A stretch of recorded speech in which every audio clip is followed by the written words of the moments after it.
So now let's look at the place Jesus prepared for you, for me, and for every other believer. Where exactly is the place Jesus prepared for us? Let's go back to John chapter 14. We'll do this together, okay? So it says, "Let not your heart be troubled. You believe in God, believe also in me. In my Father's house are many mansions. If it were not so, I would have told you. I go to prepare a place for you." Verse 3, "And if I go and prepare a place for you, I will come again and receive you to myself, that where I am, there you may be also." So Jesus said he was going to prepare a place for you. He said after he's done preparing that place, he will come and receive you to himself. So what does that tell you? That place is in himself. Now, how do we also know the location of that place? We can know the location of that place by looking at where Jesus is presently, now, right? So verse 4 then says, "And where I go, you know, and the way you know." Verse 5 says, "Thomas said to him, Lord, we do not know where you are going, and how can we know the way?"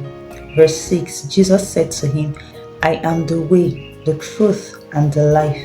No one comes to the Father except through me." Jackpot! Here, Jesus said that he is the way to where he is going. Pay attention. In verse 3, he said, "I'm going to prepare a place for you, and I'll come again and receive you to myself, that where I am, there you may be also." So he gave us a hint that the place he was preparing is where? In himself.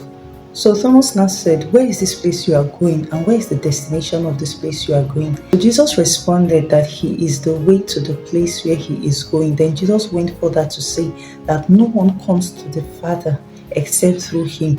So by this, Jesus made us understand that the destination he was going was a place in the Father. Jesus said, "I am the way to the place where I am going to prepare." And the Father is the destination. Jesus was communicating to his disciples that the place where he was going to prepare for them was a place in the Father.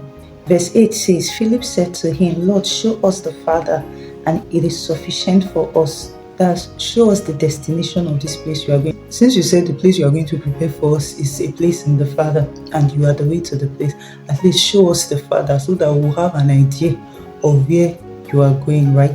So listen to Jesus' response. Jesus said to him, "Have I been with you so long, and yet you have not known me, Philip? He who has seen me has seen the Father. So how can you say, 'Show us the Father'?" Verse 10, "Do you not believe that I am in the Father, and the Father in me?" So by this, Jesus was communicating to Philip and the other disciples that, hey, I am in the Father, and the Father is in me. The fact that you have seen me means you have seen the Father. However, the fact that you have seen me does not mean you are in me yet. The fact that you have seen me does not mean you are in the Father yet. And that is why I need to go and prepare a place in the Father for you. Do you understand? Jesus was saying the fact that you have seen me does not mean you are in the Father yet. The fact that you have seen me only means that you have seen the Father. So Jesus was saying that the place he was going to prepare for his disciples, for you and for me, was a place in himself and a place in the Father. And how is that possible? It is possible because Jesus said that he is in the Father and the Father is in him. So there is an amazing union between Jesus and the Father. However, if the disciples were going to be in that place in the Father that he would prepare for them, there was something very important he needed to do.